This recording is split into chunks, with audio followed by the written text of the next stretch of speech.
A very good morning to all my BC final year students. We will begin with the subject of COAS, that is Computer Oriented Accounting System. Now in the previous video, the previous class, we studied a new topic, that is the accounting equations.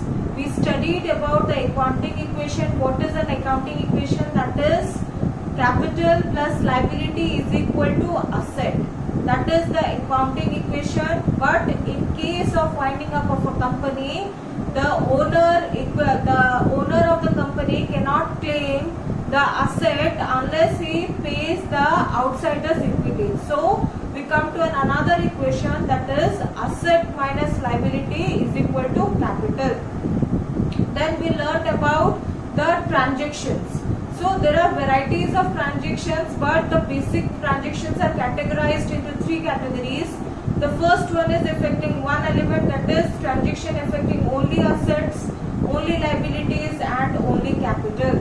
The second one is the transaction affecting two elements, that is either liability or asset, either liability or capital, or asset or capital. Then the third one is the transaction affecting all the three elements, that is asset, liability and capital. Today we will learn what are the categories or what are the categories or what are the transactions which come under each category of transactions. That is, we will begin with the transaction affecting assets only.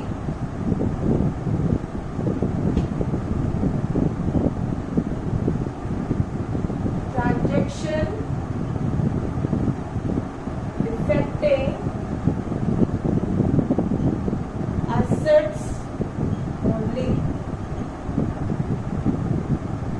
Now for these transactions, if we come around these transactions, if there are some particular events or transaction taking place in the business, if such transaction are taking place, then it will affect the asset only. So it may be called as the asset part of the business. Asset part means it will affect the asset part only in the business, or we can say the enterprise. The first one, we have the subcategories of this. The first one is of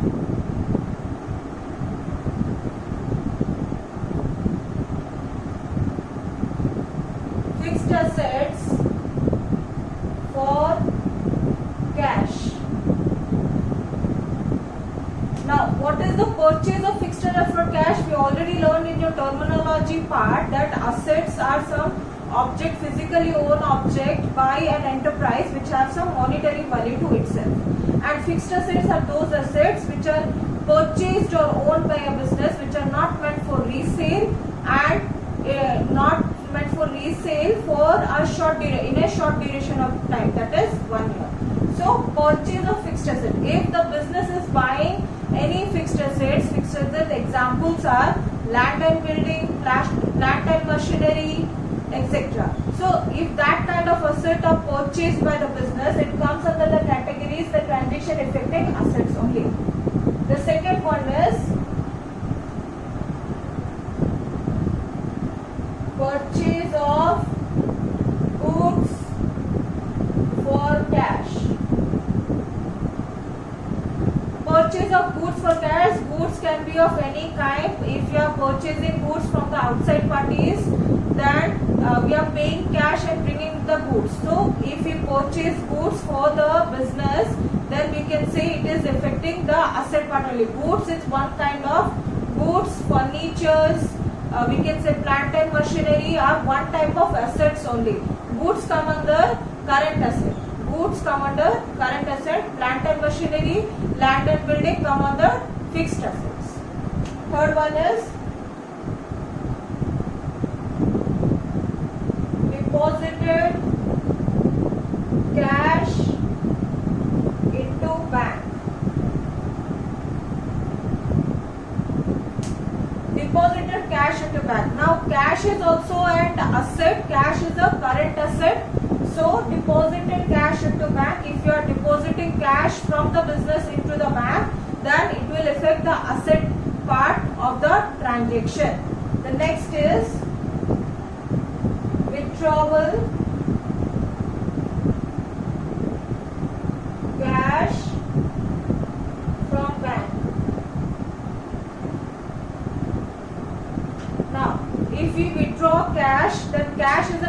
asset, so it will affect the asset part of the transaction. Fixed assets at par. Sale of fixed asset at par. What do you understand by this? If you are selling the fixed assets of the business, that is plant and machinery, land and building, at par. Par means the original value of the asset. For in what price we brought the asset is the par value of the asset. Suppose I brought the asset for 10,000 rupees. Suppose I bought a land for 10,000 rupees. I have to sell the land at 10,000 rupees. That is my par value. The value at which I bought the asset is the same value at which I sold the asset. That is my par value. The next sixth one is sale of goods on cash. Sorry, at cash. If we sell the goods, business is meant for the transaction, the sale and purchase. If we purchase the good for cash, then we can sell the good at cash also or for cash also. The next one is sale of goods on credit. Sale of goods on credit. What do we understand by this statement? Sale of goods on credit means the person who has taken the goods from us have not paid the amount but promised to pay the amount in the future duration of time or the future course of time. That is on credit. Credit is when we due to someone. We take the goods, we use the goods, but we promise them to pay in a future course of time. That is, we can say the credit part. The eighth one is sale of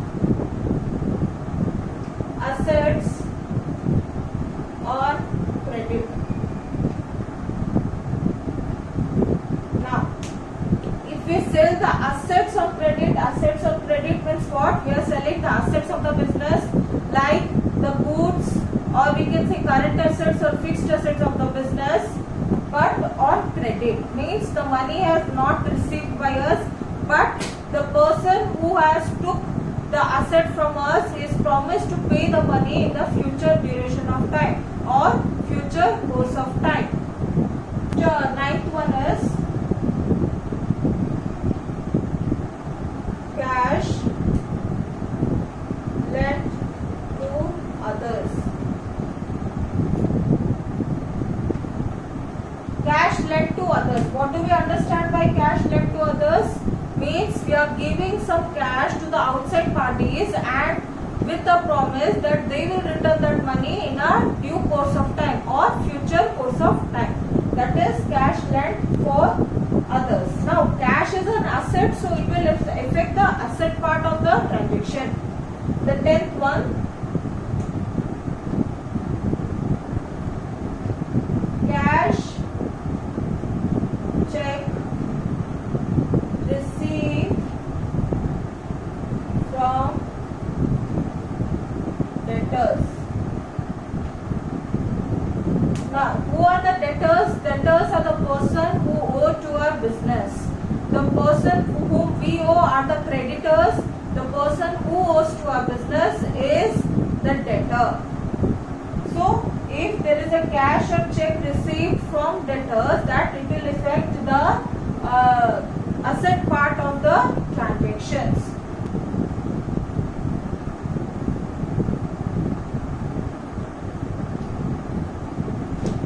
Now the 11th one is cash paid for expenses of next year. Now cash paid for the expenses of next year. What do we understand by this statement? This statement means we have paid already for the expenses of next year, because we can say this as prepaid expenses. The other form of this is prepaid expenses.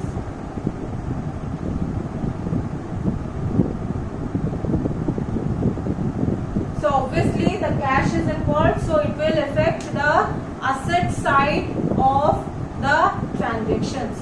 So if we are paying cash for the next year, suppose rent, we are paying the rent for the next year. If today it is 2020 June 2020. If you are paying for the next year, that is 2021, we are paying the rent for the January, February, March, April, May, June, whatever months we like for the next year, for the next coming year, then we have, it is called as prepaid expenses. 12th one is exchange of one asset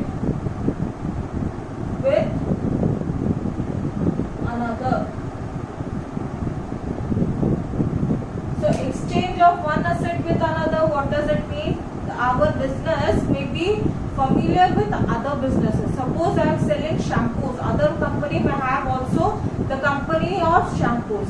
So if we have the assets which are suitable for each other, suppose I have a land for this much and he has machinery for the same amount, and we exchange that land for machinery, that is called the exchange of one asset over another. Cash paid for advance, cash paid as advance for goods. So cash paid as advance to goods, we are paying to the supplier of the goods for the advance payment of the goods for the goods. Advance payment made in the form of cash for the goods to the suppliers. Cash paid in the form, cash paid to the supplier for the advancement of goods. That goods, if we receive the goods, we are if there is stock available, then we have give the advance and we are the first person to owe the goods. 14th one is goods returned by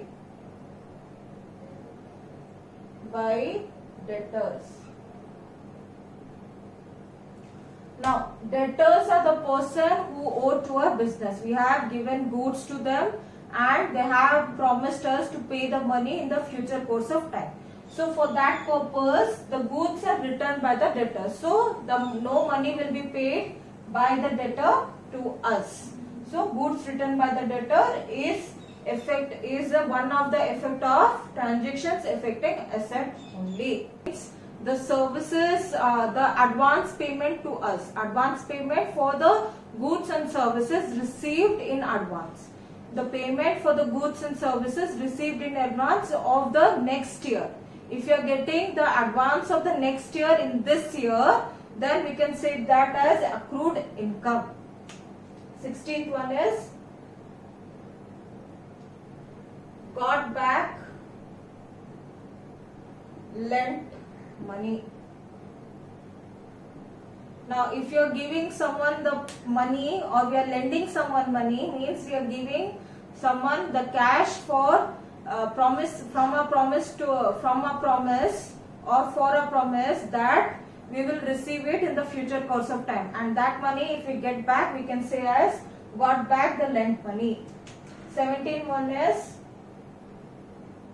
check disowned received from debtor. Check disowned means the check is bounced or check is disowned from debtor. Debtor are the person who owes to a business, and from that person we got a promise that he will pay in the future course of time, but he is unable to pay. His check has disowned. The bank has disowned his check, so it will affect the asset transaction of asset. 18th one is bills receivable of debtors disowned.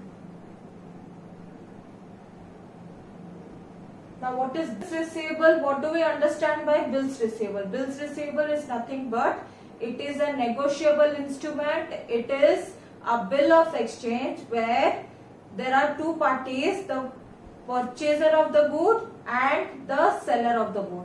When the seller of the good signs and gives a note, promissory note to the purchaser of the good to pay certain amount in the future course of time, that is called as bills of exchange.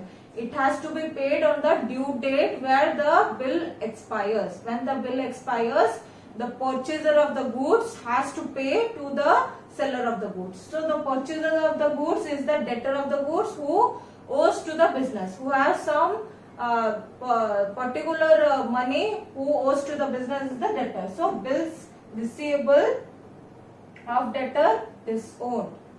Next is 19th one is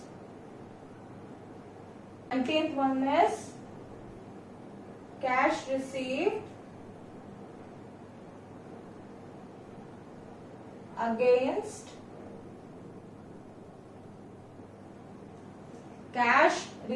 against bills receivable. Cash received again means if there is a bills of exchange or bills receivable, then the purchaser of the good have returned the money to the seller of the good, then cash received against bills receivable. The 20th one is goods received against advancement paid. In the previous transactions we saw that we are paying advance to the supplier of the goods, and when we receive the goods for the advance payment of cash, then goods received against advancement paid. So these are the 20 transactions which affect only the asset part of the bills books of accounts. These are the 20 transactions which affect the asset part of the books of account. Next we will learn about the transaction affecting the liability part and transaction affecting the capital part. Only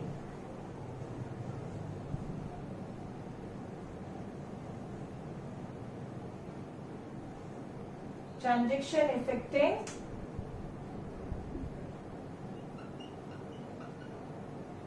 liability only.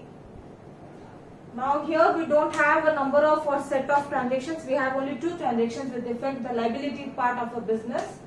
The first transaction is bills payable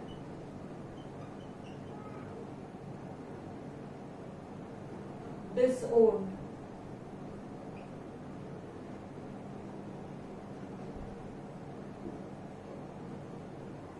Now bills payable, we have bills receivable, that the outside parties where the purchaser, we are the business, when we give goods for the credit basis, the person who purchases our goods on credit basis promises us to pay certain goods, certain money in the future course of time. The bills payable is when we owe to the outside parties. When we owe to the outside parties, we took some goods from the outside parties to our business and we promise the party to pay certain amount in the future course of time. That is bill receivable disowned. Disowned means by cash or by check because of the due date. Because of the due date, the date on which I promised to pay the money, I failed to pay, so it is disowned. Bills payable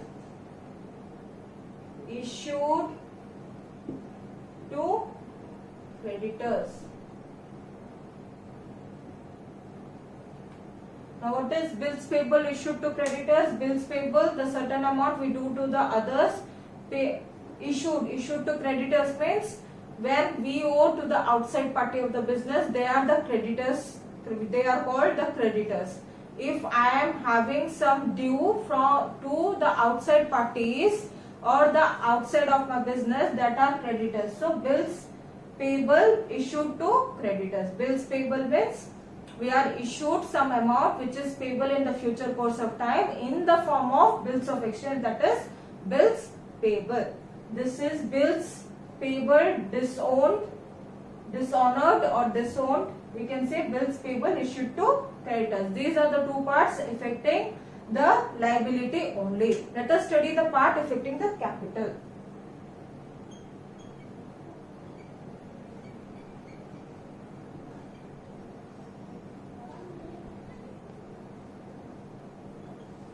Capital only. First one is interest on capital. Now, what is interest on capital? So, capital is the amount which is brought by the proprietor of the business or the owner of the business for the business for the running of the business. So, interest charged on the capital. Interest means the interest charged on the capital is the transaction affecting the capital only. So, interest is something which is charged for the capital amount that is on yearly basis. There is some percent of interest which is charged on the capital amount of the business. Suppose 10 lakhs. So, there is a 5%, 10%, 15% charged against the capital of the business. Second one is interest on drawings.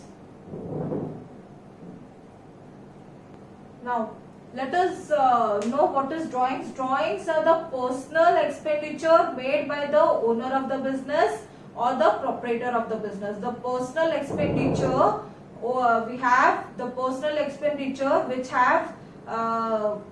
is done by the owner of the business or proprietor of the business is called drawings. So, interest on drawings as well come under the part of the transaction affecting capital only. So, these four are the transactions. This part affects the capital and this part affects the liability. But in the starting of the video, we studied the 20 transactions which affect the asset only. There we have number of set of 20 transactions. 20, 21, 22, 23, 24. So, these are the 24 transactions which affect the only one element of one element. Transactions affecting only one element. That's all for today's class. We'll study the next topic, that is transaction affecting two elements, in the next video. Thank you one and all.